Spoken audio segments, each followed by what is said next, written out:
Hi friends, Pongal முடிஞ்சோடனே எப்படா ஆற்றுனா வரும்னு சொல்லி காத்துட்ருப்போம். இன்றைக்கி ஆற்றுனாக்கு எல்லோரும் ஃபேமிலியோடு வந்திருந்தோம்.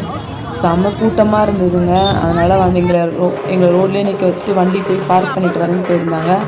அவங்க வந்ததுக்கப்புறம் நாங்கள் ஆற்றுக்குள்ளே இறங்கி நடக்க போயிட்டோம். ஆற்றுல இங்கே செம்ம சத்தம் வேறு, மேலத்தாளம் அங்கங்கே சவுண்டு அதிகமாக இருந்தது.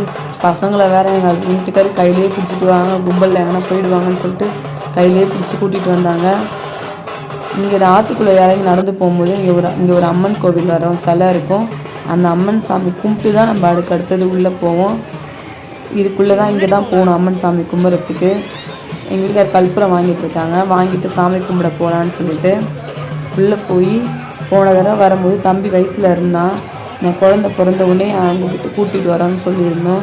அதே மாதிரி குழந்த பிறந்தோடனே சரி தம்பியை தூக்கிட்டு வந்திருக்கோம். தம்பியை சாமிக்கிட்ட காட்டிட்டு சாமி கும்பிட்டுட்டு நாங்கள் இப்போ ஆற்றுக்குள்ளே போக போகிறோம்.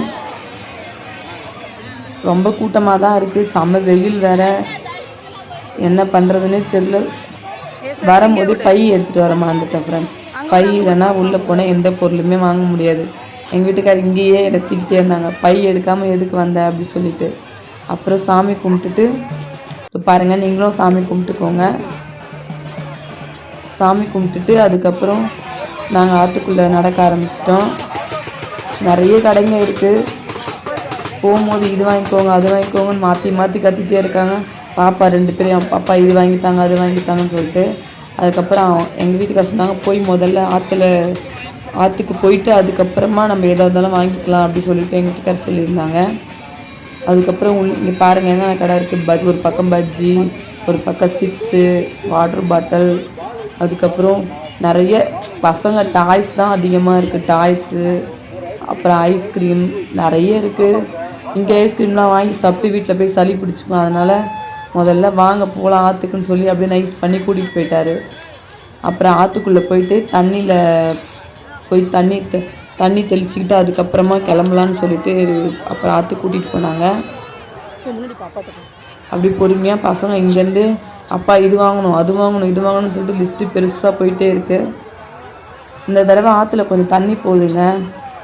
அதனால் பசங்களுக்கு ஒரு எக்ஸைட்மெண்ட்டாக இருந்துச்சு, ஆற்றுல தண்ணி போகுது அப்படி சொல்லிட்டு. உள்ளே போயிட்டு தம்பியை கொஞ்சம் தண்ணியில் நிற்க வச்சோம். பாருங்கள், தம்பி தண்ணியில் நிற்கும் போது அப்படியே அவங்க அப்பாவை பார்த்து சிரிச்சிட்டே இருக்கான். தண்ணியில் இறக்கி விட்டு அவன் நல்லா விளையாடுவான். அப்புறம் எல்லோரும் தண்ணியில் இறங்கிட்டு ஆளுக்கு கொஞ்சம் கொஞ்சம் தலையில் தெளிச்சிக்கிட்டு தண்ணி எடுத்து தம்பியும் கொஞ்சம் நேரம் நிற்க வச்சுருந்தோம் தண்ணியில். இங்கே பாருங்கள், தம்பி இறக்கி விட போகிறாங்க. தம்பி தண்ணி பார்த்தோன்னே அவர் அப்படியே இறக்கி விட்டா அவர் மட்டும் நீச்சல் அடிப்பார் போல், அந்தளவுக்கு ஆர்வமாக இருக்குது தண்ணி பார்த்தோன்னே. பாப்பா 2 பேரும் தண்ணியில் கால் வச்சு நினச்சிட்டு இருந்தாங்க. தம்பி இங்கே பாருங்கள், தண்ணியில் கால் வச்சோடனே அவருக்கு ரொம்ப ஜாலியாக இருக்குது. இறக்கி விடுவாங்களான்னு பார்த்தாங்க, ஆனால் அவங்க அப்பா இறக்கி விடலை. அது வேறு பாப்பா மட்டும் கொஞ்ச நேரம் தண்ணியில் நடந்துட்டு இருந்தாங்க. அதுக்கப்புறம் தம்பி தூக்கிட்டாங்க. அதுக்கப்புறம் இங்கே பாருங்கள், அவர் ஃபுல்லாக தண்ணி கம்மியாக தான் போகுது, ஆனால் கூட்டம் செம கூட்டம். ஒரு பக்கம் பசங்கள்லாம் நல்லா குளிச்சுட்டு இருக்காங்க, ஒரு பக்கம் தண்ணி எல்லோரும் தீர்த்தம் தெளிச்சிக்கிட்டு இருக்காங்க. ஆற்றுல இது வரைக்கும் நான் போனதுலேருந்து தண்ணி கிடையாது, இதுதான் ஃபஸ்ட் டைம் பார்த்துருக்கேன் தண்ணி. அதுக்கப்புறம் தம்பி ரொம்ப அழுதுகிட்டே இருந்ததுனால ஒரு இடத்துல ஒரு சாமி இதில் உட்கார வச்சுருந்தோம். உட்கார வச்சுட்டு அவங்க கொஞ்சம் நேரம் அங்கே விளையாடிட்டு இருந்தாங்க அவங்க அக்காங்க கூட.